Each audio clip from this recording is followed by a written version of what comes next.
CBS News presents an address by John F. Kennedy, President of the United States. The President will speak to members of the American Society of Newspaper Editors who are holding their 39th annual convention at the Statler Hilton Hotel.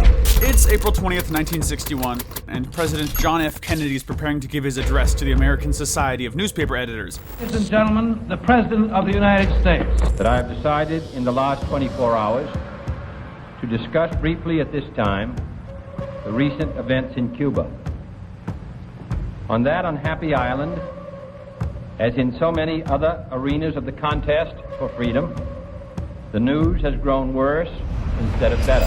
He reads the words on the paper once again just before he goes live. In truth, he does not believe any of the words he's looking at, but it doesn't matter. The nation needs this, especially after what happened 3 days earlier.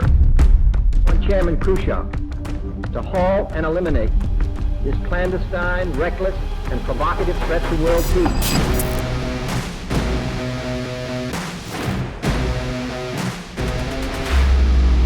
On April 17th, 1961, America had attempted to invade Cuba and oust its strongman Fidel Castro. But in less than 2 days, the US suffered a humiliating defeat, leaving Americans less than proud of their president. With barely 4 months to his credit as president, JFK knew this was far from a great way to start off an administration. Luckily for him, his Joint Chiefs of Staff, led by General Lyman Lemnitzer, had hatched a perfect plan for just this situation. A playbook with all kinds of tried and tested strategies to help take care of the Cuba problem once and for all and put the presidency firmly in Kennedy's grip. Lemnitzer's strategy was a simple 3-step plan. Step 1. Create terror. Shoot innocent Americans dead in the streets, bomb American cities, sink boats carrying refugees fleeing Cuba, hijack planes. Step 2. Carry out a misdirect. Say it was all Castro's doing. Step 3. Reclaim your reputation. Watch Americans literally beg you to go to war with Cuba as you become their knight in shining armor. It's a devious plan, they know, and Kennedy's going to need a strong stomach to see it through. Unfortunately, a strong stomach is precisely what Kennedy doesn't have. So he turns down the plan, much to the frustration of his Joint Chiefs of Staff, especially General Lyman Lemnitzer. For 2 years, JFK would continue to reject his military chief's increasingly bloodthirsty plans to sacrifice America and Americans on the altar of wiping out communism. And for 2 years, JFK's generals would grow increasingly angry with their president.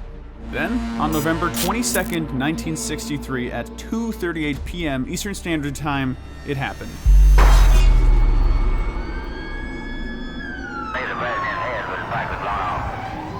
President Kennedy has been assassinated. It's official now. The president is dead. From Dallas, Texas, the flash, apparently official, President Kennedy died at 1 p.m. Central Standard Time. JFK was assassinated. For rejecting his general's false flag operation ideas? We'll explore that a bit more deeply later. For now, however, let's comb through the archives of America's well-documented history of devious missions, from Operation Northwoods to Operation Chaos to the so-called National Endowment for Democracy. Here's why the land of the free is actually the false flag empire.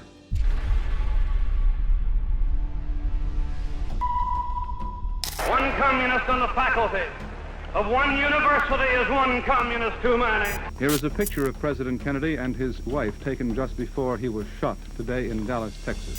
So, granted, Lemnitzer's plan was diabolical and something even the devil would shudder at, but even the devil has an advocate, so let's give Lemnitzer his day in court because there's actually some backstory you should know about. I'm not saying it would make you more sympathetic towards him, but it does give some perspective. So, we all know how the US and the Soviet Union got into a frankly very childish Cold War after World War II, right? Well, while this was going on, the US, being the US, started getting all paranoid, worried that communist sympathizers within the country might be working as spies for the USSR. But to be fair, the USSR does have a reputation for sending out spies. I mean, Julius and Ethel Rosenberg, anyone? We could talk about the whole controversy around their execution some other time. But for now, you get the point. KGB spies are a thing for a reason. However, what America did next was so over the top, it made people wonder who the real communists were.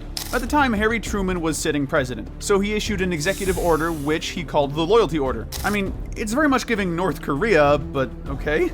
According to the executive order, all federal employees were to be investigated to determine whether their loyalties laid with the United States or with the Soviet Union. The irony of this whole exercise coming from the poster child for democratic values couldn't be more obvious, but before you get ticked, you might want to save your energy for now because the madness is just getting started. Come 1950, this dude with the really bad hairline, Senator Joseph McCarthy, decides to step the crazy up a notch. So, it's 5 days until Valentine's Day. Normal men are planning their romantic surprises for their partners. McCarthy, on the other hand, apparently has no one to love and no one to love him back because he's busy putting the finishing touches to his grand plan to inaugurate the second wave of the Red Scare. That night, on February 9th, 1950, the anniversary of President Lincoln's birthday, Senator McCarthy unveils his grand plan with a rousing speech in which he calls out 205 government employees he claims have ties to the Communist Party and a communist spy ring. McCarthy's infamous speech was all Americans needed to go into pandemonium, which was precisely what he wanted. The Republican senator then rode the wave of his propaganda-induced hysteria to launch witch hunts against anyone who opposed his political ideas, going as far as probing the State Department, the Treasury, the White House, and even the Army for communist infiltration. Politicians were not to be left out of the action, though. They also joined in the fray, feeding off the nationwide Red Scare energy to push anti-communist campaigns just so they could win elections. Ultimately, Senator McCarthy was disgraced from office after a series of Senate hearings led to his condemnation for inexcusable, reprehensible, vulgar, and insulting conduct. Choice words, sure. Unfortunately, it was too little too late. The damage had already been done. A deep-seated fear for communism and communists had been planted in the American consciousness, bringing us one step closer to Lemnitzer and his diabolical plan. There's just one more thing that needs to happen first before America's Joint Chiefs of Staff finally go off the deep end: the failed invasion of the Bay of Pigs.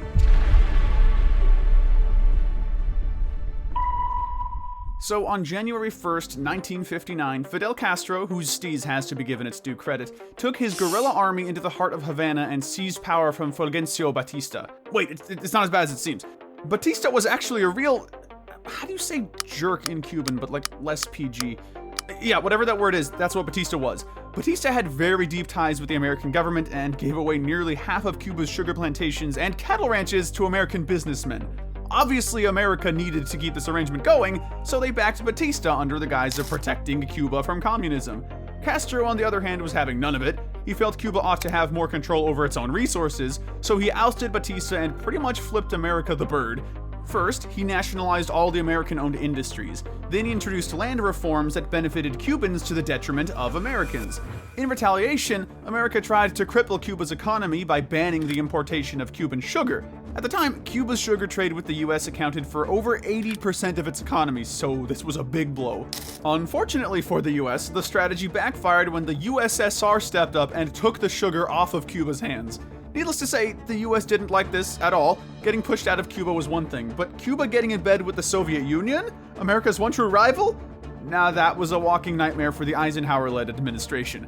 America knew it could not just sit idly by, so it severed all diplomatic ties with Cuba and began planning the Bay of Pigs invasion. Actually, the plan to invade Cuba had been going on in the background all this while. From the moment Castro started moving wild and sending America out of Cuba, Eisenhower authorized the CIA to train about 1,400 Cuban exiles who were living in the US at the time in preparation for an attack on Castro at a later date. Eisenhower probably didn't want to use American citizens because he felt it might start an outright war with the USSR, especially now that they were backing Castro. Anyway, so April 15th, 1961 finally comes around, and at this point, President John F. Kennedy is now president, which means that he has inherited Eisenhower's Castro problem. Caught between a rock and a hard place, Kennedy approves the Bay of Pigs invasion, aka Operation Zapata, hoping it would lead to the overthrow of Castro. Operation Zapata was quite straightforward, involving only 3 steps. First, America would launch an airstrike to wipe out Castro's small Air Force base. Then, the 1,400 Cuban exiles that had been trained would land at the Bay of Pigs and establish a beachhead. Once that's done, another batch of Cuban exiles would fly into Cuba for step 3. They would declare themselves rightful leaders of the country and then send for American troops to help depose Castro. The entire thing, however, turned out to be a straight-up fiasco. First off, Castro somehow got wind of America's plan to take down his Air Force and remove his planes before they could launch their airstrikes. Then some coral reefs in the waters of the Bay of Pigs that the CIA failed to spot early enough shattered a couple of US boats. Not only that, the CIA's recon team did not catch the radio station on the beach where the exiles were supposed to build a beachhead, so details of America's operation were broadcast to every man, woman, and child in Cuba.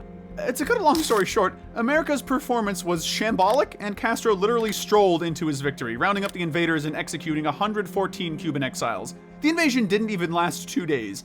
Understandably, the outcome of Operation Zapata left Americans angry and frustrated, leading to votes of no confidence in JFK's presidency. JFK needed to save face, so of course he fired Allen Dulles, who was head of the CIA at the time. Meanwhile, the White House was growing more desperate to reclaim Cuba, looking for the flimsiest excuse to strike without invoking the ire of the Soviet Union. And it was this desperation that finally brought about Operation Northwoods, aka General Lemnitzer's plan to murder Americans in cold blood so America can justifiably attack Cuba. America's Joint Chiefs were literally willing to sabotage John Glenn's flight into space, blow up US battleships with Americans in them, start a bunch of riots at Guantanamo Bay, and many other devious plans, just so they could blame it on Castro and invade Cuba. But JFK wouldn't support the plan. In fact, he pretty much fired General Lyman Lemnitzer, who was chairman of the Joint Chiefs at the time, by not reappointing him after his 2-year term. And then we all know what happened afterward, on November 22nd, 1963. Now, did this mean the end of America's false flag operations? You've got to know that the answer is a big no. Yours sincerely was, in fact, saving the best operation for last.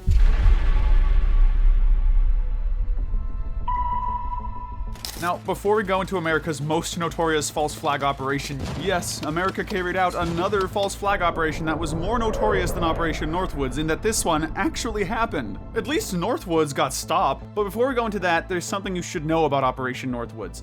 Sure, JFK might have rejected the plan and brought it to an untimely death, but as it turns out, Operation Northwoods was only a small piece of a very huge, very complex American plot to subjugate as many nations as possible in the name of spreading democratic values. After World War II, France tried reclaiming its former colonies in Southeast Asia. Unfortunately for them, Southeast Asia had their strongman at the time, Ho Chi Minh, so they were booted out of the region. Later, in 1954, Ho and France reached an agreement to split Vietnam. Ho would take the north and France would take the south. And then, in a couple years' time, the country would carry out an election and Vietnam would be reunited once again. But of course, America, Superman and self-appointed defender of international liberties, and admittedly France's ally at the time, opposed the election idea on the basis that Ho would win. In fact, the US went as far as installing their own leader in the South, Ngo Dinh Diem. Ngo was corrupt as hell, but he had inclinations towards US ideologies, so America backed him, giving him all the economic and military aid needed to go against Ho in the north. The US even helped to train South Vietnamese sailors to bombard radio stations, bridges, and other targets in North Vietnam. And, like that wasn't enough, the US sent one of its warships, the Maddox, into North Vietnamese waters to intercept radio signals and relay intelligence to South Vietnam. A few days later, the US military would report to the Senate that they were on a routine patrol when they got ambushed by 22 North Vietnamese torpedo boats. Of course, this was a stone-cold lie, but it got the US Army what they wanted, an excuse to attack North Vietnam. And how about Operation Gladio, when the CIA and the British Secret Service came together to set up a network of clandestine anti-communist armies all over Western Europe? In some countries, this secret army even linked up with right-wing terrorists and engaged in political manipulation, harassment of left-wing parties, massacres, coups d'etats, and torture. But I don't have time to unpack all of that in this video, so let me know in the comments if you'd like me to go over either the Gulf of Tonkin incident or Operation Gladio in future videos. Anyway, as I mentioned before, all of these operations were part of a very complex puzzle, and this puzzle came to a head with Operation Chaos. Buckle down for this, because what I'm about to tell you might change everything you know about your country. Suffice it to say, you've been living in the plot of George Orwell's 1984.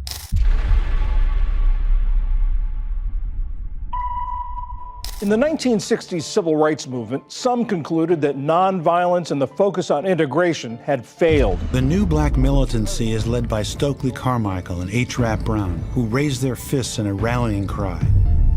At this point, you should probably be able to touch the American government's disgust for communism with your bare hands, so we're at the perfect landing spot to talk about Operation Chaos.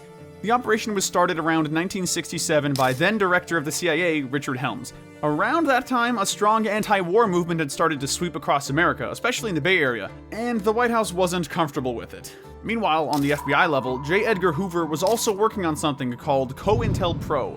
Now, COINTELPRO existed between the 1940s and the 1950s, and its main purpose was to clamp down on the Ku Klux Klan in the South and Midwest. However, it went dormant after that until Hoover resurrected it in 1967 to squash the Black Panthers. Ironic, isn't it? Anyway, together, both initiatives focused on stamping out the growing anti-war movement epitomized by the Black Panthers. They started by infiltrating left-wing groups in a bid to get them to commit some crimes so they could use that opportunity to arrest them for wrongdoing and bring the organization to an end. For instance, an investigative journalist who exposed the CIA's involvement with the Manson murders, Tom O'Neill, claims that the CIA instigated the murders of 2 members of Satan's slaves in a bid to break down the anti-war movement from within. Apparently, the Satan's slaves and the Black Panthers had been in a power jostle at the time, and the CIA knew it. So they tricked both groups into showing up at the same location on the UCLA campus, leading to each of them thinking that they had been lured into a trap. Of course, one thing led to another, and there was a fight with 2 people winding up dead. But that was not enough. The CIA and the FBI were still pissed at all the support the Panthers were generating from the mostly left-wing Hollywood. O'Neill exposes a lot more links and theories in his book, but we can't cover them all in this video. Let me know if you'd like a video on that later. Anyway, Manson murders aside, the Black Panthers weren't the only groups the CIA was infiltrating. The agency even snuck into schools, collected the names of more than 200,000 American students and organizations linked to dissident movements, opened files on about 7,200 of them, intercepted their mail, bugged their phones, and illegally surveilled them. When President Nixon asked for a report on the CIA's espionage efforts in 1969, the agency reported that there was very little evidence of communist funding and training of such movement and no evidence of communist direction and control. Unfortunately, the report only started a vicious cycle, because each time the CIA would come back with no evidence of communist influence, the White House would order them to go back to the drawing board and look into more US citizens. Fortunately, the madness came to an end when Pulitzer Prize-winning investigative journalist Seymour Hersh published a damning article about Operation Chaos in the New York Times. The 1974 article led to reforms, but not before causing real-life damage to the lives of all the American students involved. Because, you see, this wasn't just about the mild inconvenience of being monitored. Most of these student activities were placed on watch lists and couldn't get jobs after school because when they turned in their applications, they'd be flagged by the CIA's secret database. Thankfully, intelligence reforms came, but the existence of agencies like the National Endowment for Democracy proves that America is never beating the false flag empire allegations. Still, let's give the US government their due and acknowledge the steps they took to bring about reform. Then we'll unmask the National Endowment for Democracy and see why all the reforms were basically just bovine stool, or in the immortal lingo of pop culture, good old BS. That in my years of public life, that I welcome this kind of examination, because people have got to know whether or not their president's a crook. Well, I'm not a crook. I've earned everything I've got.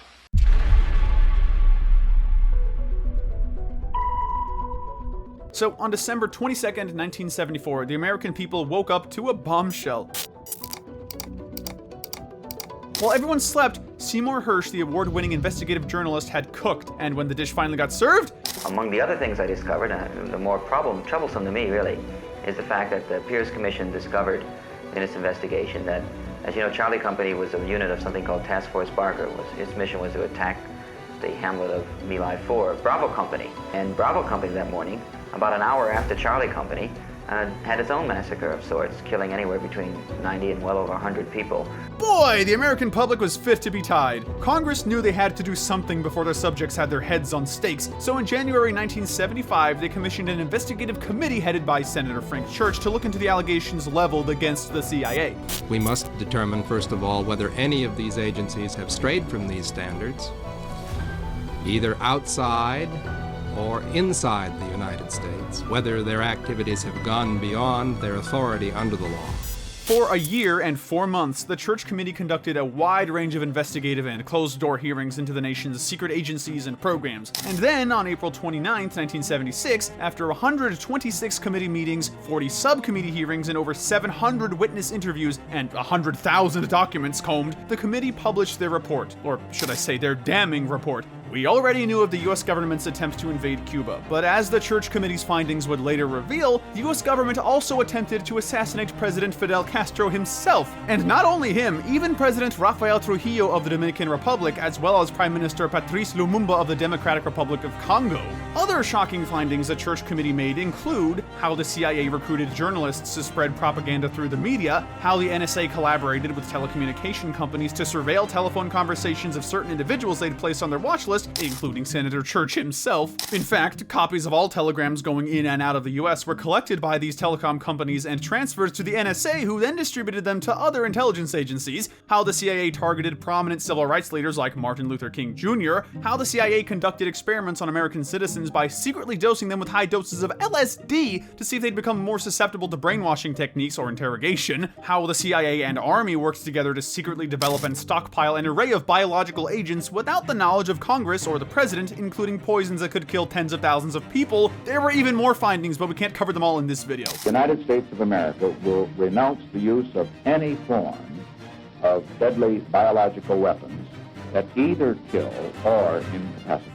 Ultimately, the Church Committee came to the conclusion that the CIA had undermined the constitutional rights of the citizens. The Pike Committee, however, another investigative panel set up by the House of Reps and headed by Otis G. Pike, begged to differ. As far as they were concerned, the blame for the CIA's misdeeds lay with the presidency, and they had clear proof to back up their claims. Not just that President Ford's administration had tried to interfere with the investigations through foot-dragging and careful deception, even though they did. Any government employee or any employee of a government contractor who had received information which was allegedly relating to intelligence sources and information could, if he or she disclosed that information to any unauthorized person, be punished by 5 years in jail or $5,000 fine or both. In fact, the committee had to threaten to sue before the administration could release some of the documents they had requested. But much more than that, the Pike Committee found clear evidence that orders for many of the activities listed in the Church Committee's report were actually from the office of the president. In Pike's own words, "We did find evidence upon evidence where the CIA said, 'No, don't do it.' The State Department or the White House said, 'We're going to do it.' The CIA never did anything the White House didn't want. Sometimes they didn't want to do what they did."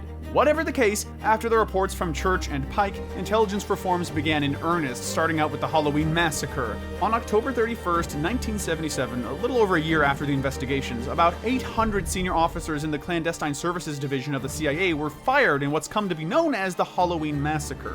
Officially, the federal government claimed that the agents had to be laid off due to economic and technology-related redundancies, but everyone knew that President Jimmy Carter was just trying to whip the CIA back into shape after the staggering fall from grace that the agency had suffered in the eyes of the public. At this point, it probably feels like all CIA shenanigans have been brought to their long-anticipated end. But I already told you that this whole reform thing turned out to be bull, right? Exactly, so here's how that happened.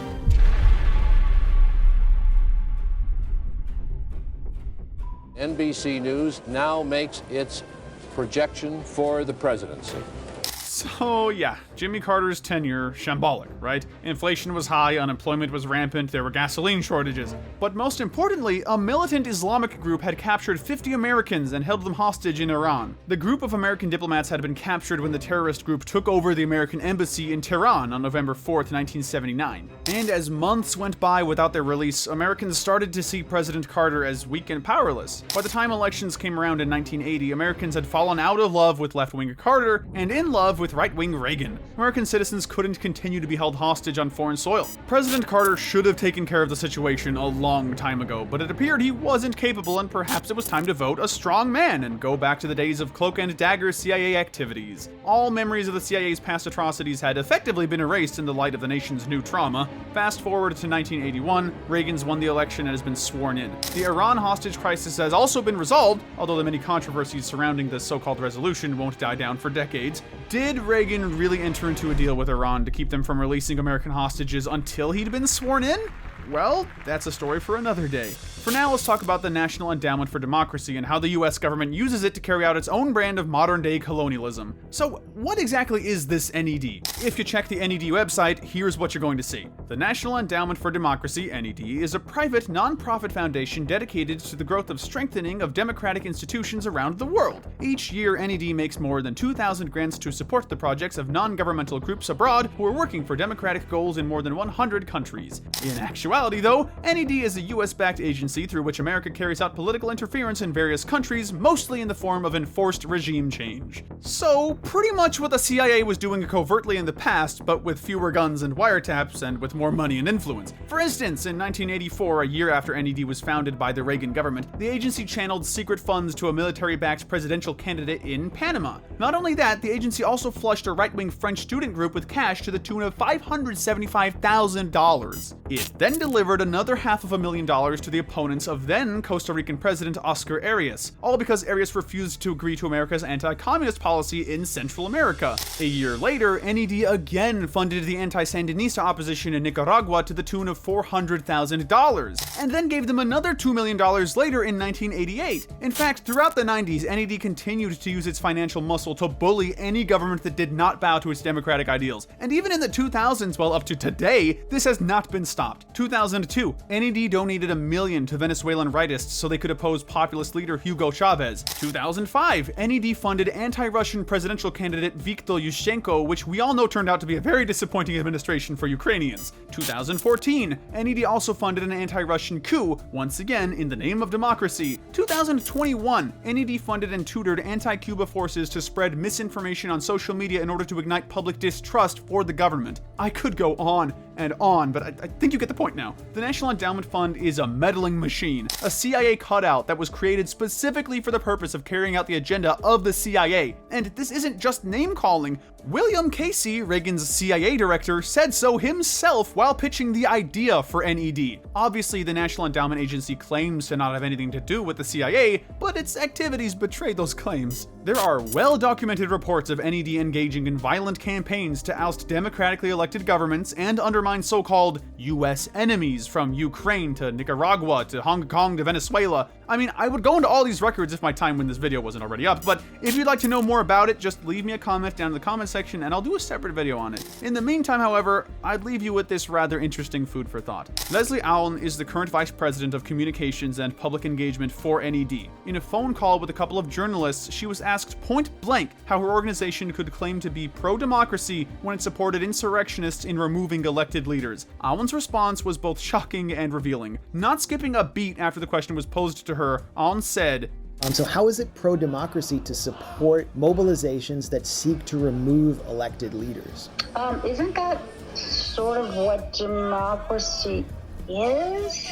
Like on January 6th. I was a government major like 30 years ago, but it does remind, I do believe that people demand change in their government. That's sort of the, kind of the, isn't that what it, isn't that democracy? Through elections. When you overthrow a government, an elected government by violent means, that's called a coup d'etat. Ah, okay. And there, I guess we have our answer to what democracy means here in America. It's not government by the people, it's government by America. If you enjoyed this video, check out one of my other videos here. Make sure you subscribe, and thank you for watching.